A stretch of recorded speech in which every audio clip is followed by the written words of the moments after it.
Okay, so here I've got the Trek Rail Plus. This is the 7,000-ish euro version. It's an L size. It's got 160 mils of travel on the front, 160 mils of travel on the rear. This is a carbon frame, Bosch Performance CX motor, 800 watt-hour battery, 750 watts of peak power, 100 Newton meters. Those are the baseline stats. This thing, we've weighed it. We have the rail. Let's just take this off a second.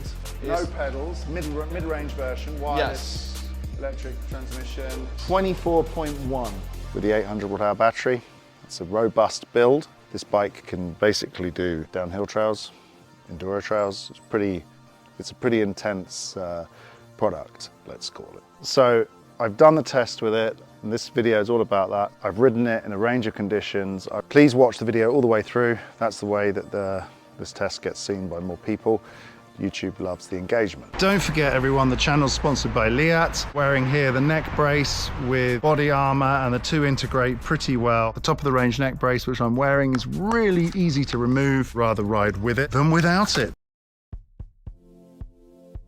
I've already ridden this last weekend. I did 2,800 meters of descending, 1,800 meters of climbing. So if I can insert that into the video, I will. Okay everyone, so we're riding up now, but we've got to make our batteries last. Getting up above the clouds. So with today, the range is going to be the issue, even with an 800 watt-hour battery. I've got a charger with me, just in case.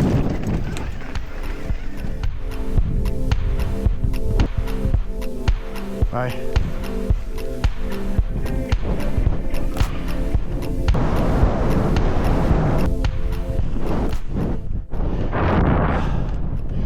So amazing.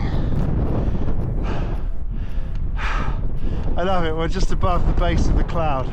So I've tuned the bike and I've removed turbo, and I've got it Eco Tour EMTB Plus with max power if I need it. It's difficult to stay on trail. It's very steep. And we made it. Now we're above the cloud. How amazing.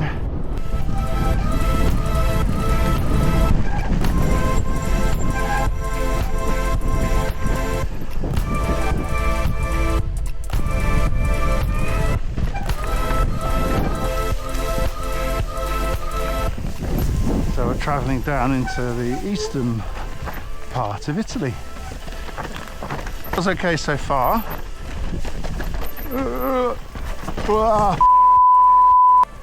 Some rocks here. I think best line is high, come down low.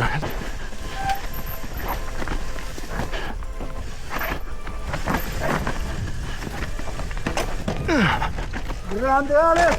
Go.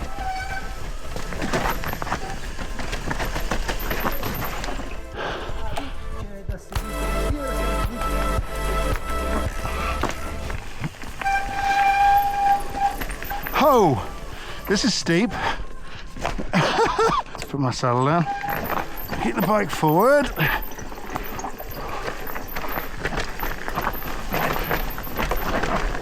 This is like that ridge line I like to ride. Oh, that was cool. That was steep. With that bike, you have a high bar. It's very safe, no? Just let it go, huh? Yeah. È sempre divertente però. It's cool. Cioè, non è la...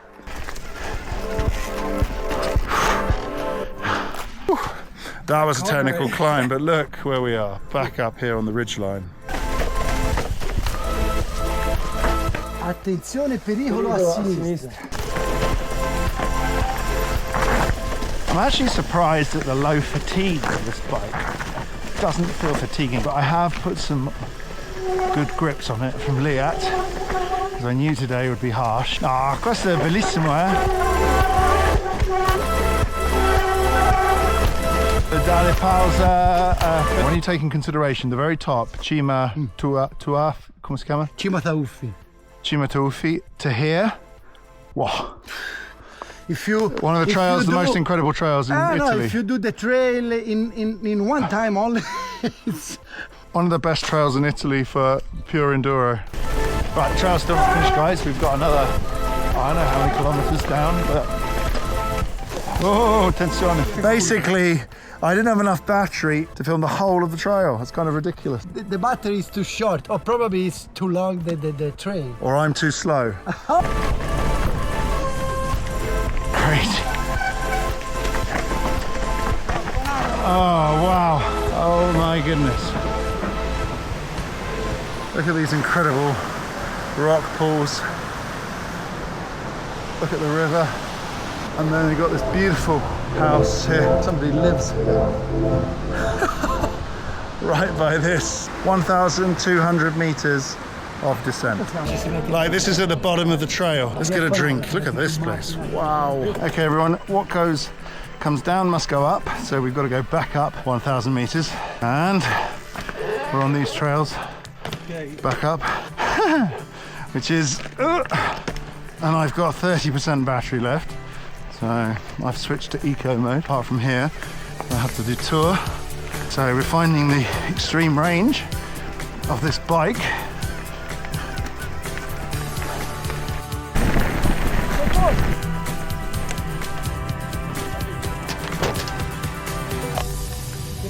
Hey! And we're charging. Okay, we just ate. Where are we? At Cabana Tassoni. Cabana Tassoni is a famous refugio Yes. in the Appennino. Incredible food. But now we have to ride back up. Keep going. Yes, we need to climb up other 300 meters. Okay, that's not too bad. It's not too much. No. Down the other side on a downhill trail or something, no? Because the car At the bottom. At the bottom. So we go from Tuscany to Emilia-Romagna, back to Tuscany, and I think you eat better in Emilia-Romagna. No, yes. Maybe. Emilia Romagna, in Modena. The east of Italy. Oh my God. Concentrate. Slippery. It's also greasy as f. These aren't the right tyres for this conditions. Holy moly. Doganaccia DH. Pretty brutal. 10 minutes to do it properly.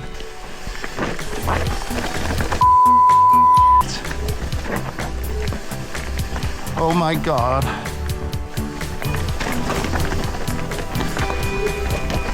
Wow, this is crazy.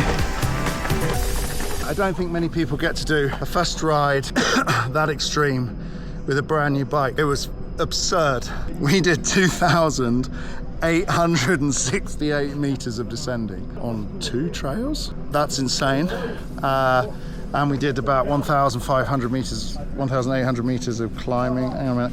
No, 1,972 meters of climbing. Okay, any strong points of this bike? Suspension feels really good, really stable, really balanced. You don't find it diving off. It's a really good suspension platform. I also found shifting really good. Love the GX shifting. Carrying speed, really impressive. Weak point on this bike's probably the brakes. Starting to get a bit spongy. They're code bronze. They're okay, but I would prefer Mavens. It would have been better on a ride like this. Okay, so this is like the climb. It's got so much grip and balance. You don't really feel any strange kind of sensations where you're sat on the bike. It's pretty damn good, I have to say. The motor's got more than enough power. You're flying over things. I would say almost too much actually in the MTV Plus mode. Ciao. Alex. Bene, dai. Già questo è troppo sontuoso. I can go up the hill just by extended boost. This system doesn't exist on any other motor. Right, this is a bib. Extended boost to kick off. So good. The bike, just the bus. Yesterday I tuned the suspension on this and it's really good. It just feels running good. I just got it dialed. The suspension setup's perfect, and on this trail, this thing absolutely flies. They've really improved the maneuverability and the manageability with the wheelbase, because it's got that 27.5 on the rear. It makes a difference. Corners the right way. That was impressive. Oof. Landing is good. And a bad ride. Whoa.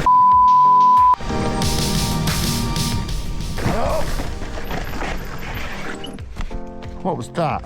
I think I need to calm down a bit. I bottomed it out. That was a loud bang. I hit the top. Too much effort on the front. I don't see that I whacked the rim or broke the rim. Got the suspension set properly, but I think I need just a smidge more pressure in that. Okay, so I've got quite a lot of notes on this. Let's start with the geometry. With its head angle around 64 degrees, basically what we've got here is a bike that's pretty capable straight out of the bat. The first thing I did though is I dropped. Well, I rode it once actually in the high setting, and then I think, no, I preferred it in the low setting. So I changed the link here, dropped the bottom bracket down, opens up the head angle a tiny touch to give myself a little bit more capability because of the type of trails I was going to ride. You know, this bike is really capable. You can make it more snappy, and let's call it more a higher bottom bracket, slightly more under control, or you can rake it out a little bit.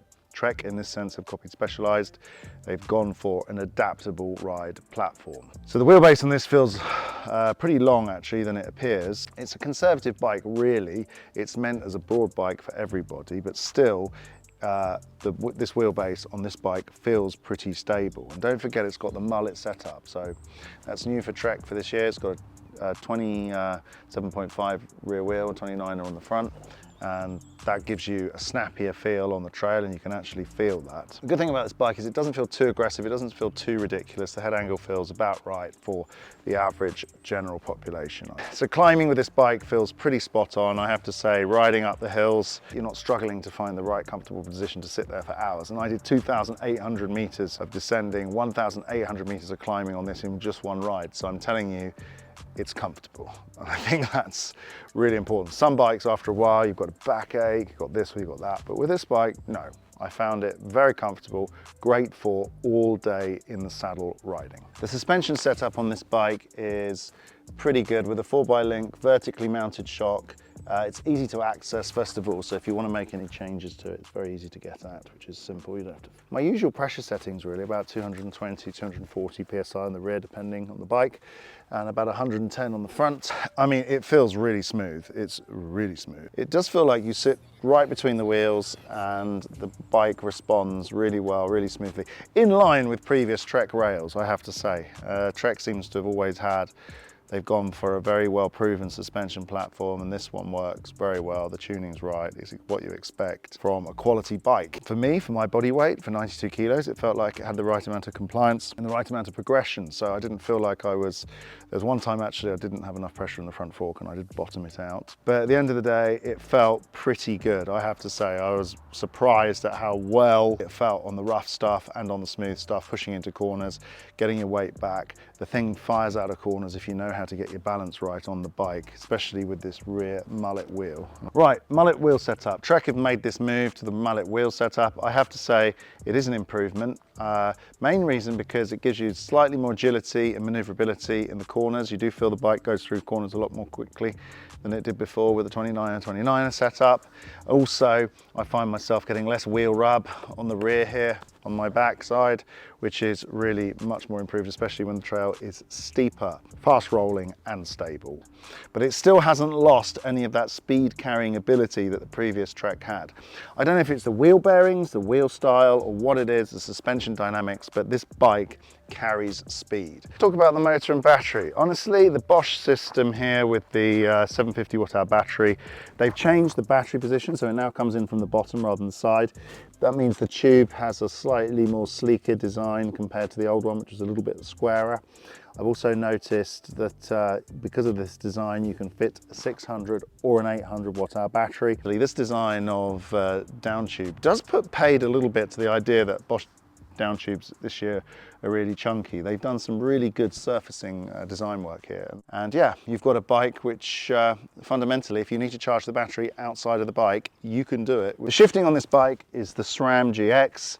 It's wired, so you could run it on a battery, but it runs off the main system. T-type chain, chainring, SRAM, GX cassette. This cassette is a 520%, you've got more than enough range, and I'm very glad that Trek used the SRAM T-type drivetrain. For me, it's the best drivetrain out there. Last thing I want to mention are the Code bronze brakes. Now, in normal climbing situations and descending and up and down trails, these brakes are absolutely fine.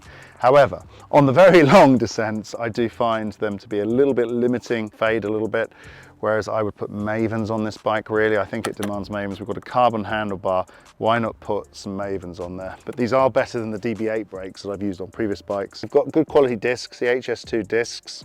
So it's not that, so I'm not quite sure what it is. It might be the calipers, not quite as up to the heat dissipation as the Mavens. Carbon wheels on this version. You can get it with a non-carbon version. These are the Line Elite 30s. They have lots of precise control, very fast rolling. These tires are very fast rolling. I did feel though I would like a little bit more grip. And I think by doing that, I'd like a slightly more aggressive tread pattern on the front. So I do realize this bike has been really requested to have a proper test ride on it. I don't really know what much more to say about it without getting into granular detail and making the video go on for hours. But fundamentally, Trek, top service, warranty guarantee, product quality that you would expect from spending a lot of money on a product. Trek are reliable, and I think as a brand, consistently year to year, or in their case, you know, they have a couple of years where the product remains on the books, let's say. I think it's good, you know, you're not going to be disappointed. I think the lines of this bike are actually pretty good as well. The colorway is really good. Overall impressed. If I was going to have another bike, I mean, I pointed this out in one of my reels recently. I mean, just a sensible cable design into the headset, through the frame, out of the headset. Maintenance, much easier. Thank you, Trek. This bike was launched before Bosch launched their new display, so you can install the new display if you want to. I like the adjustable geometry. It's not a big fight to get this thing to ride the way you want it to ride. So yeah, by all means, go out and buy one if this is the kind of bike that you're interested in. This bike will have a broad appeal to quite a lot of different types of riders, and I think that's a great thing, so well done, Trek. Hopefully you enjoyed the video. Don't forget to like and subscribe. Got any specific technical questions or you want to know anything, write them below and I will answer them there. Bye everybody.